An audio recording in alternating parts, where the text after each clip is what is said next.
আসর জুড়েই ব্যর্থ ছিলেন তাওহিদ হৃদয়। কোয়ালিফায়ারের গুরুত্বপূর্ণ ম্যাচে এসে জ্বলে উঠলেন এই ওপেনার। তার দুর্দান্ত 50-তে 16 বল হাতে রেখে সহজ জয় পেয়েছেন ফরচুন বরিশাল। 9 উইকেটের জয়ে প্রথম দল হিসেবে ফাইনালের টিকিট পেয়েছে ফরচুনরা। ফাইনালে তাদের প্রতিপক্ষ হবে দ্বিতীয় কোয়ালিফায়ারের জয়ী দল। টসে জিতে আগে চিটাগাং কিংসকে ব্যাটিংয়ে আমন্ত্রণ জানায় ফরচুন বরিশাল। ব্যাট করতে প্রথম বলে 4 মেরে ইনিংসের শুভ সূচনা করে চিটাগাংয়ের ওপেনার খাজা নাফে। দ্বিতীয় বলে নাফেকে বোল্ড করে দেন কাইল মায়ার্স। এক প্রান্তে টিকে যান পারভেজ হোসেন ইমন, তবে আর এক প্রান্তে ব্যাটাররা সুবিধা করতে পারছিলেন না। একে একে সাজঘরে ফিরেছেন গ্রামার, ক্লার্ক, মোহাম্মদ মিঠুন এবং হায়দার আলী। মাত্র 34 রানের মধ্যে 4 উইকেট হারিয়ে চাপে পড়ে যায় চিটাগাং। পাওয়ার প্লের 6 ওভারে 4 উইকেট হারিয়ে 41 রান তোলে চিটাগাং কিংস। পঞ্চম উইকেটে জুটি বাঁধেন ইমন এবং শামীম হোসেন পাটোয়ারি। সময়ের সাথে সাথে ক্রিজে জমে যান ইমন এবং শামীম। ইমন কিছুটা রয়েস হয়ে খেললেও শামীম এগোচ্ছিলেন আগ্রাসী ব্যাটিংয়ে। বরিশালের বলারদের তুলোধুনো করে দলের দিশা ফেরান শামীম। দারুণ কার্যকরী ছিল শামীমের ধুমধারাক্কা ব্যাটিং। ইমন খেলেন 36 বলে 36 রানের ইনিংস। আউট হয়েছেন দলের 111 রানের মাথাতে। শামীম টিকেছিলেন, ছুঁয়েছেন 50-50-র পরেও চলেছে শামীমের তাণ্ডব।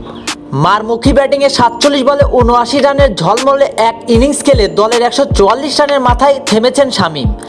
শামীমকে হারিয়ে যেন খেই হারিয়ে ফেলে চিটাগাং। শামীম আউট হন 19তম ওভারে। সেই ওভারে মোট 4টি উইকেট হারিয়ে ফেলে চিটাগাং, যে কারণে দলের পুঁজিটাও বড় হয়নি সেভাবে।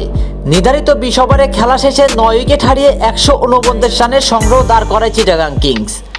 বরিশালের হয়ে 5 উইকেট নিয়েছেন মোহাম্মদ আলী, 2 উইকেট শিকার করেন কাইল মায়ার্স, একটি করে উইকেট তুলেছেন রিশাদ হোসেন এবং ইবাদত হোসেন চৌধুরী। জবাব দিতে নেমে তামিম ইকবাল এবং তাওহিদ হৃদয়ের উদ্বোধনী জুটিতে ভালো শুরু পেয়েছে ফরচুন বরিশাল। শুরুর দিকে দেখে শুনে এগিয়েছেন তামিম এবং হৃদয়, তবে উইকেট হারাননি। পাওয়ার প্লের 6 ওভারে বিনা উইকেটে 40 রান তোলে বরিশাল। উদ্বোধনী জুটি থেকে আসে 55 রান। তামিম ফিরেছেন 26 বলে 29 রান করে। তামিমের বিদায়ের পর হৃদয়ের সাথে জুটি বেঁধেছেন ডেভিড মালান। দারুণ সাবলীল ব্যাটিংয়ে এগিয়েছেন মালান এবং হৃদয়। দুইজনের কার্যকরী ব্যাটিংয়ে এগিয়েছে বরিশালের ইনিংস। 50 ছুঁয়েছেন হৃদয়। মালানও আগ্রাসী ব্যাটিংয়ে তাকে যোগ্য সঙ্গ দিয়ে যাচ্ছিলেন। ব্যাট হাতে দুজনে ছিলেন দুর্দান্ত, এগিয়েছেন সহজ সুন্দর ব্যাটিংয়ে। 50 ছুঁয়ে সেঞ্চুরির কাছে চলে যান হৃদয়, তবে লক্ষ্যটা বড় না হওয়ায় সেঞ্চুরি আর ছুঁতে পারেননি হৃদয়। মালানের সাথে অবিচ্ছিন্ন 95 রানে জুটি গড়েন হৃদয়। 16 বল হাতে রেখে 9 উইকেটের জয় তুলে নেয় ফরচুন বরিশাল। এই জয়ের ফলে নিশ্চিত হয়েছে বরিশালের ফাইনাল। 56 বলে 82 রান করে টিকেছিলেন হৃদয়। মালান অপরাজিত ছিলেন 22 বলে 34 রান করে। দাপুটে জয়ে ফাইনাল নিশ্চিত করে ফেলেছে বরিশাল। চিটাগাংয়ের হয়ে 1 উইকেট নিয়েছেন খালেদ আহমেদ।